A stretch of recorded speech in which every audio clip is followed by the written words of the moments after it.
যে নিকোলাস পুরানকে আসলে মানুষ নাকি জিন। না, নিকোলাস পুরান রক্ত মাংস গড়া মানুষই। তবে আইপিএল 2020 সালের পর থেকে সর্বোচ্চ সংখ্যক ছক্কার রেকর্ডটা নিকোলাস পুরানের ভান্ডারেই আছে, অর্থাৎ তিনি একদম বলে কয়ে মুড়ি মুরগির মতো ছক্কা মারতে পারেন।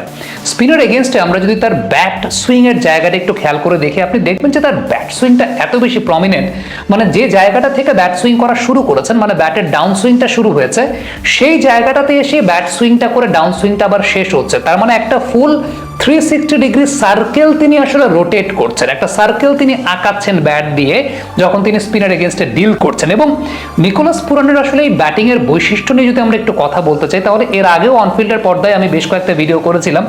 স্পিন এবং পেস খেলার স্ট্র্যাটেজির জায়গাতে ডিফারেন্স তো আছে, তবে বেসিক প্রিন্সিপাল তিনি একটাই মেনটেন করেন। একটু খেয়াল করে দেখবেন যখন তিনি পেস খেলছেন সেই জায়গাটা থেকে যদি আমরা একটু আসি, পেস যখন খেলছেন নিকোলাস পুরান ক্রাউচিং পজিশন, অর্থাৎ একটু বেন্ডিং পজিশন, তার হাতের অবস্থানটা দেখবেন তার হাঁটুর খুব কাছাকাছি, অর্থাৎ হাঁটুর সঙ্গে ক্লোজলি হাতের অবস্থানটা রেখে তিনি ব্যাটিং করেন।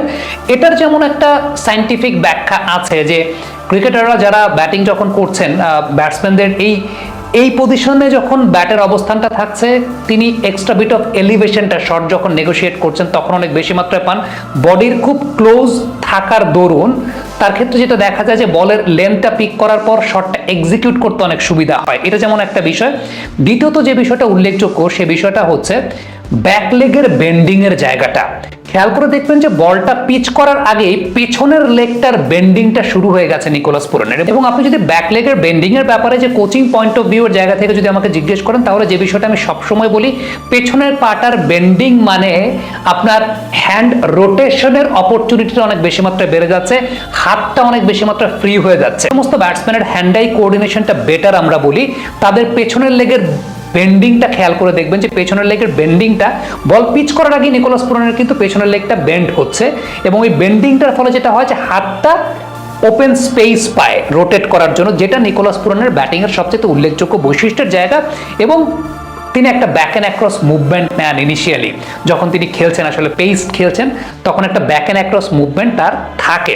But on the other hand যখন নিকোলাস পুরান স্পিন খেলছেন তখন দেখবেন কোনো ব্যাক অ্যান্ড অ্যাক্রস মুভমেন্ট নাই, একটা জায়গায় দাঁড়িয়ে তিনি শট খেলছেন।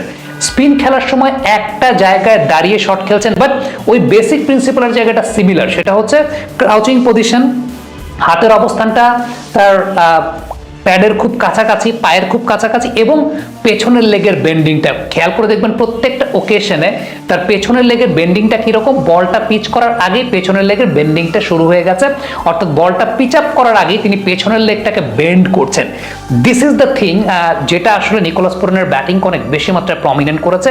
এটা কোচিং পয়েন্ট অফ ভিউ থেকে বললাম বা টেকনিক্যাল পরিভাষায় বললাম, হি ইজ টু গুড। আমার কাছে মনে হয় যে ক্যারিবিয়ান নেচারের ব্যাটসম্যানদের মধ্যেও ওই লেভেলের ধরেন ফিজিক্যাল স্ট্রেংথের জায়গাটা যেটা আমরা চিন্তা করি ক্রিস গেইল বা কায়রন পোলার্ডদের, ওই লেভেলের না থাকার পরও আপনি খেয়াল করে দেখবেন যে তিনি খুব prominently, because of his hand eye coordination, bat swing, this is too prominent. Comment বক্সে আপনাদের মন্তব্য মত